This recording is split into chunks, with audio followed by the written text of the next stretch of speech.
Betul. Bukan mentang-mentang karena engkau adalah seorang pesepeda, kemudian kau boleh semau-maunya. Iya, Kan gitu kan? betul. Kalau dulu orang bilang pengguna kendaraan bermotor yang semau-maunya. Iya. Tapi sekarang ini kayaknya sudah ada momen terbalik. Iya, betul. Bahwa pengguna sepeda sudah mulai mau semau-maunya. Iya. Assalamualaikum warahmatullahi wabarakatuh. Wah. Ketemu nih lagi kita di Mencari Ilham. Kali ini saya datangkan ada Bang Aryo. Beliau ini kalau saya bilang entertainer, dia entertainer senior di Pontianak. Bayangkan loh Bang, saya tuh dari waktu saya kecil dengar abang jadi penyiar radio. Ya. Mungkin sebelum saya SMP, mungkin SD udah. SD dengarkan abang jadi penyiar radio. Sampai saya jadi penyiar radio, abang jadi penyiar radio juga. Sampai saya jadi MC, abang masih MC juga. Sampai saya sudah hampir berhenti jadi MC, abang masih MC juga. Gimana kabarnya Bang sekarang? Alhamdulillah, sehat, selalu sehat tentunya. Nah, ini luar biasa juga ya. Di era semacam ini kita memang harus sehat nih. Nah, harus sehat. Harus sehat. Rajin diet kan? Harus Abang, diet gitu ya. Itu karena memang ada keluhan atau memang karena kesadaran? Ya, selain ada keluhan juga pasti kesadaran. Memang semuanya kalau kita lakukan itu dari niat memang. Bukan karena ada penyakit, abang. Jadi makanya mengurangi gula, mengurangi kalori, mengurangi karbohidrat. Ya, diantaranya itu tadi ada ancaman tadi. Ada ancaman. Berarti baru ancaman, belum sampai ke penyakit. Betul. Karena kalau udah masuk kita di usia 40, emang gitu sekarang udah berapa ya Bang? 40-an nih. Oh iya, Pantas udah agak putih, dia sekarang rajin pakai topi loh. Udah sama 40 gitu. ngecat rambut. Dia sedang mengingkari bahwa dia sudah memasuki masa tuanya. Karena apa gitu kan? Kalau di dunia kita nih ame gitu kan, dunia entertain gitu kan, ya nggak ada batas usia kan kayak gitu. Apalagi kalau di luar sendiri gitu kan, bahwa kehidupan ini kan dimulai dari usia 40 tahun kan. Itu baru mau mulai loh. Baru mau mulai kayak gitu. Jadi jangan salahkan. Kita baru udah mau mengakhiri. Iya dong, betul. Seharusnya baru makin tambah semangat di usia iya, gitu kan. Harus. Sekarang rajin bersepeda juga saya dengar. Alhamdulillah rajin. Sampai topinya tuh cyclist. Iya betul. Pesepeda. Karena sebenarnya sepeda udah lama. Udah lama. Jadi udah dari zaman-zaman dulu tuh udah sepedaan juga. Ini kenapa ini? Kok di Indonesia sekarang orang banyak sekali bersepeda? Ini latah musim atau apa ini sebenarnya? Ya, ini tergantung kalau musim gitu kan. Karena memang lagi musimnya jalan banyak kosong. Oh gitu. Jalan banyak kosong daripada tidak terisi gitu kan. Akhirnya sepeda boleh ngisi kan kayak gitu. Nah, juga memang ada beberapa daerah yang sudah di era pandemi sekarang ini kan ada aturan yang akhirnya membolehkan masyarakat beraktivitas. Nah, itu aja. Kalau abang bukan pesepeda yang musiman ini kan? Oh, bukan. Saya udah zaman-zaman dari udah rutin memang sepedaan. Iya, gitu. dari bertahun-tahun yang lalu saya kayaknya sering lihat postingan abang ada Selasa. Sepeda itu apa tuh? Ya, sepeda hari Selasa bersukaria gitu. Apa singkatannya? Sepedaan Selasa Sukaria. Disingkat apa? Selasar. Oh, Selasar. Itu dia. Oh, gitu. Jadi abang bukan termasuk orang-orang yang latah bersepeda itu. Oh, kan? bukan. Saya bilang latah itu boleh nggak sih orang bersepeda? Saya bilang latah. Boleh. Karena memang ya kalau sekarang ini kan ada kawan istilahnya bersepeda itu atas nama kawan, ya kan? Maksudnya atas nama kawan gimana? Kawan ngajak ikut. Oh gitu. Nah, atas nama keluarga juga gitu kan. Atas nama keluarga tadi ayahnya ngajak gitu kan, bundanya ngajak gitu kan, anaknya ngajak gitu kan. Atas nama pasangan sama juga atas nama PDKT-an. PDKT-an itu lebih banyak. Itu lebih banyak lagi. Cewek yang diincar rajin sepeda. Itu otomatis ikut. Sudah positif. Rekan bisnis yang sedang dijajaki untuk diajak berbisnis, hobinya sepedaan. Itu pasti ikut. Makanya kayak gitu. Nah, ini yang tentunya dari sepeda itu sendiri banyak sebenarnya bisa diambil. Nah, ini kan waktu itu sebelum ini musim-musim sepeda terus ini, itu banyak pejabat-pejabat yang memang udah sepedaan, sudah mengkampanyekan sepeda. Saya anggap itu mengkampanyekan sepeda. Berarti ini berhasil dong pemerintah sedang mengkampanyekan bersepeda. Ini momen sangat spesial, sangat berhasil kalau saya bilang gitu kan. Nah, apalagi ya sekarang ini sedang ada wacana pengaturan dari perhubungan sendiri sedang akan mengatur memang adalah untuk sepeda itu sendiri. Walaupun sebenarnya di undang-undang udah ada aturan. Ini menarik nih, ini Kayak yang lagi gitu. heboh nih sekarang kan. Dirjen Perhubungan Darat di bawah Menteri Perhubungan ada Direktur Jenderal Perhubungan Darat. Itu bilang mau dipajakin tuh sepeda-sepeda. Ya. Nah, ya kan? Tapi sebelum kita bahas yang itu, kita bahas orang-orang yang lagi latah ini main sepeda ini siap, dulu. siap. Nah, ini gitu kan. Nah, yang ngata ini tadi gitu kan, dia mungkin karena kerasa bosan di rumah, Pak. Gitu. Mungkin kamu tahu ya kan, selama pandemi nggak ada kemana-mana kan. Gini, abang selain bersepeda, abang kan juga menggunakan kendaraan lain. Ya. Abang menggunakan sepeda motor. Ya. Abang juga menggunakan mobil. Ya. Ketika abang pakai motor dan pakai mobil, abang merasa terganggu nggak dengan ramenya pesepeda sekarang ini? Ya, kalau sekarang Ini ya, bukan sudut pandang abang dari seorang pesepeda ya. Betul. Ini dari sudut pandang abang. Saya nanya abang dari sudut pandang abang sebagai pengendara lain yang sama-sama menggunakan jalan raya. Ya, jawabannya ada iya dan ada tidak. Nah, kalau saya bilang saya tidak terganggu jika pesepeda itu mentaati istilahnya memang standar bersepedanya dia paham. Berlalu lintas dengan sepeda itu dia paham. Wah, saya tidak keberatan, nggak masalah. Yang jadi masalah nih, yang saya sering juga masih klakson, saya sering kadang-kadang negur, itu kawan-kawan yang baru tadi pesepeda latah yang istilahnya ngerasa ya apa merasa pingin diutamakan, tapi melupakan bahwa ada pengguna hak jalan juga. Dia ngerasa sepeda nih gitu kan, emang ngapa kan kayak gitu. iya, istilahnya. jadi kejadiannya saat ini dan beberapa video-video yang viral Ya. di YouTube, di media sosial dan sebagainya, ada pesepeda-pesepeda yang rombongan rame banget, mereka menerobos lampu merah. Ya. Sebenarnya aturan lalu lintas juga mengikat para pesepeda nggak sih sebenarnya? Oh iya. Pastinya Harus sebenarnya karena sepeda itu sebenarnya udah diatur di undang-undang. Pesepeda itu adalah merupakan alat transportasi. Jadi siapapun yang menggunakan alat transportasi dan berada di jalan raya harus mengikuti peraturan-peraturan yang ada. Desra. Termasuk apa namanya lampu merah, merah Betul. kuning hijau itu, Iya. ya kan? Jadi, Traffic light. Betul. Nah, basic-basic dari pesepeda itu sendiri dia harus paham juga gitu kan. Kalau sepeda itu kan ya mungkin kalau sekarang sudah ada teknologi, ada lampu sen segala macam. Kalau dia tidak ada lampu sen segala macam dari tubuh digunakan. itu digunakan. Nah, itu juga harus paham cara dia belok, pingin nyalip atau pingin istilahnya pelan-pelan atau pingin hati-hati ada kendaraan di depannya. Itu ada kode-kodenya. Iya. Artinya aturan di jalan raya itu dibuat untuk keselamatan. Betul. Bukan mentang-mentang karena engkau adalah seorang pesepeda, kemudian kau boleh semau-maunya. Iya, Kan gitu kan? betul. Kalau dulu orang bilang pengguna kendaraan bermotor yang semau-maunya. Ya. Tapi sekarang ini kayaknya sudah ada momen terbalik. Iya, betul. Bahwa pengguna sepeda sudah mulai mau semau-maunya. Iya. Menabrak traffic light. Betul. Ya kan? Di jalan raya apa sih?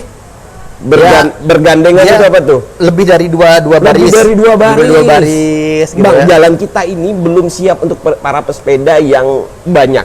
Betul. Artinya jalur khususnya paling cuma di Ayani ada jalur tertentu. khususnya. Betul. Waktu itu ada di Cet Hijau kan. Ya. Nah, sekarang juga udah hilang, udah mulai luntur di Cet Hijaunya. Ya kan? Nah, artinya kita menggunakannya mesti bersama-sama. Ya, masih bersama-sama. Dan ada egoisme begini, Bang. Sepeda mau dia salah apa bener, kalau ditabrak sama motor atau ditabrak sama mobil, yang salah padahal yang salahnya ini pesepeda, yang salahnya tetap sepeda si motor sama si mobil. Ya, ini kalau ibaratnya hukum jalanan, siapa yang lebih besar, yang lebih tinggi derajat segala macam itu salah. Di sini sebenarnya saya nggak setuju, Bang. Sebenarnya di sini saya nggak setuju atas kebiasaan hukum itu. Betul, karena sudah terbiasanya seperti itu. Nah, ini yang sebenarnya harus sama-sama kita luruskan sama pengguna transportasi. Iya, gitu. karena logikanya begini, Bang. Motor dan mobil lebih besar. Penggeraknya adalah mesin. Betul. Iya kan? Sepeda lebih fleksibel. Ya. Tidak begitu laju. Betul. Kapanpun mau ngerem bisa, artinya geraknya lebih luas ketimbang motor dan mobil. Ya, dengan mesin, betul. Nah, artinya kenapa ketika sepeda yang salah ditabrak sama motor ataupun mobil, harus si motor sama mobil ini yang salah. Seharusnya kan melihat fakta di lapangan kan. Betul. Nah ini memang ya karena kebiasaan tadi, karena ya sudah faktor ya tadi. Kalau motor pun sama, motor ketika diserempet sama mobil, walaupun si motor tuh dari gang keluar gitu kan, biasanya kan gitu tuh. Kalau dari motor keluar dari gang gitu kan, atau ngasih sen kiri belok ke kanan dirudu, gitu kan. Nah tetap itu mobilnya salah, gitu. Karena pasti alasannya kenapa tidak hati-hati, kan selalu kayak gitu. Pasti bilangnya kayak Kenapa gitu. tidak mengalah? Nah, apa pokoknya Kan banyak- kenapa tidak mengelak para pengguna sepeda? itu masalahnya kayak gitu. Selalu ngomong itu, kenapa nggak hati-hati, kenapa nggak jaga jarak gitu kan. Nah, kalau kita balikin gitu kan, kenapa nggak bener makainya? Kenapa kalimat itu nggak bisa dibalik kayak Iya. gitu? Nah, Sederhana aja kan. ini sekarang mulai banyak orang yang berani ngomong bahwa pesepeda sekarang mulai semau-maunya. Kalau dulu saya juga takut bang mau ngomong bang, takut dibilang sombong, takut Ya. dibilang sok, takut dibilang apa kalau nyinyirin para pesepeda. Bukan karena apa ya?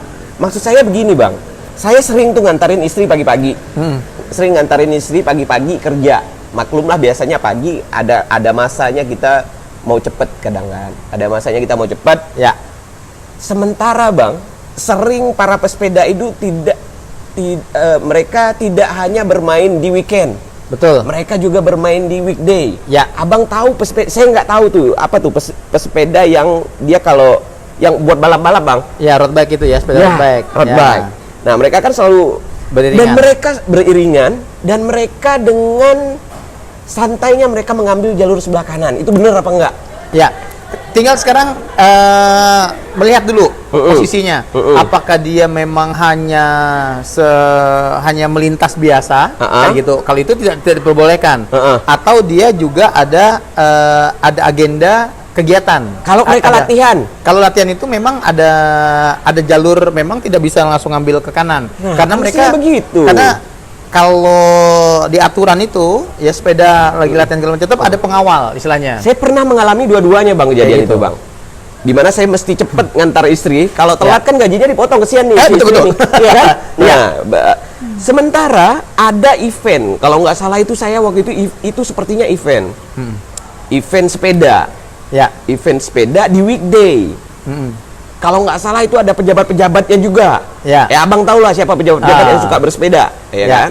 Nah, mereka bikinnya di weekday dan mereka harus mengenyampingkan kepentingan para pengendara lain gitu. Ya. Nah, kalau Sebenarnya maksud saya, Betul. abang sebagai pesepeda juga melihat hal ini ketika abang tidak sedang berkendara sepeda dan berada di posisi saya, abang memandangnya salah apa benar? kalau itu saya masih pandangnya bahwa si pemilik event masih bilang masih dibetulkan, masih benar. Karena kenapa? Mereka sudah berizin. Bisa nggak mereka mestinya menyesuaikan dong, jangan pagi, jangan weekday gitu. Nah, Harus misalnya di jam yang sudah lewat jam sibuk orang masuk kantor. ya. Nah, itu kan tinggal Enggak. tergantung dari si event dulu kan, penyelenggara nih kan, menyesuaikan, Pak, kami mau ngadain eventnya jam sekian segala macam. Kan yang mengatur siapa? Iya. Kan ada dinas perhubungan, ada kepolisian lalu lintas, yang ngatur. Oh, jam ini rame nih segala macam. Oh, ini nggak bisa nih segala macam. Kita bisa nego kayak gitu. Nah, ketika itu sudah boleh segala macam, bukan salah laginya si Si pembuat event. pembuat event Yang mengeluarkan izin berarti yang mengeluarkan izin dan si pengatur rangkaian acaranya di jalan itu siapa gitu kan, tinggal diatur seperti itu. Iya, kalau itu kalau pas saat event ya, oke lah bisa kita maklumi. Tapi kalau bisa sih ya, kalau bisa tidak di weekday dan tidak di jam sibuk orang pergi kerja lah. Ya. Ramai sekali bang.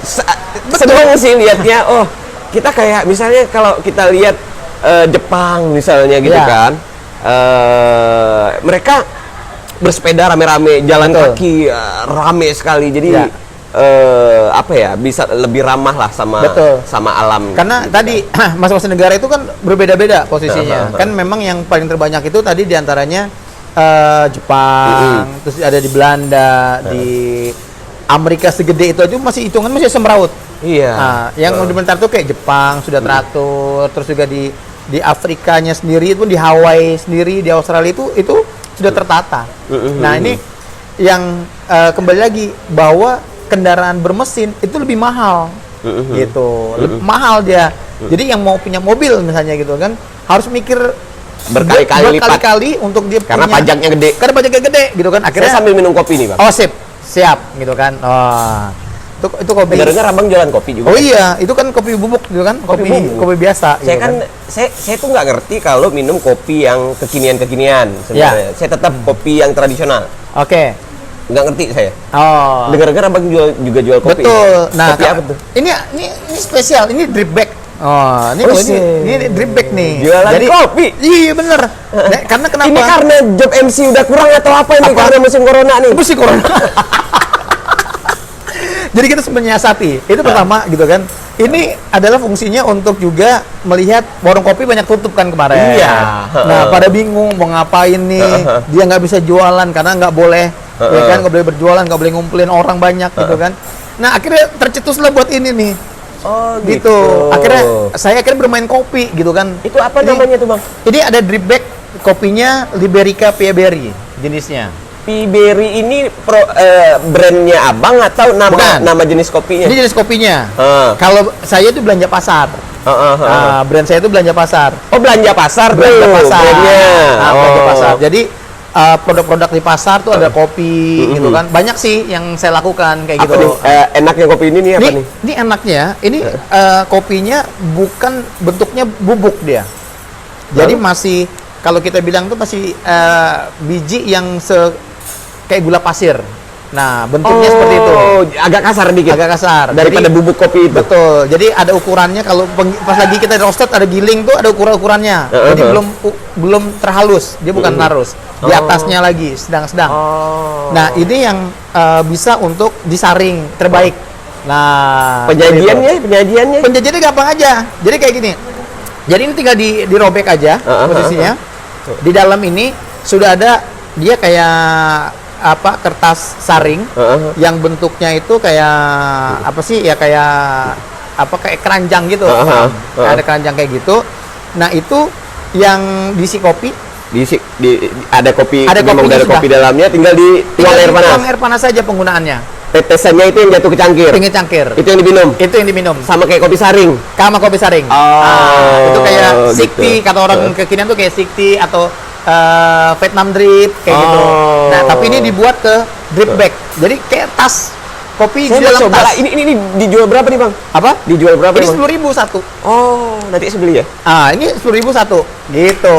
Nih. Jadi kalau yang pingin dapatkan rasa murni gitu kan, ini murni kopinya. Bukan istilahnya yang beredar-beredar itu kan banyaknya sudah campuran. Udah campur ini, campur itu. Ini karena bisa request ketika kita nge-roasted atau kita ngegiling, kita bisa bilang kita minta kopi murni gitu. Nah, ada biasanya memang untuk mendapatkan manis itu beragam. Ini kalau orang mau order, ini kan yang nonton nggak cuma di Pontianak. Ya, betul. Kalau orang di luar mau order, mereka cari sosmed kopi ini ada nggak? Oh, bisa. Ordernya gimana? Ini kan di Shopee udah ada. Oh, di Shopee udah ada? Udah ada di Shopee? Udah ada di Shopee. Luar biasa. Gitu aja. Toko Aryo Sabrang. Toko Aryo Sabrang. Piberi Liberica. Nah, atau nama brandnya Belanja Pasar. Belanja Pasar. Nanti saya kasih di sini. Ya, ini khas asli dari petani Kalimantan Barat. Kita ingin angkat produk-produk lokal khususnya Kalimantan Barat.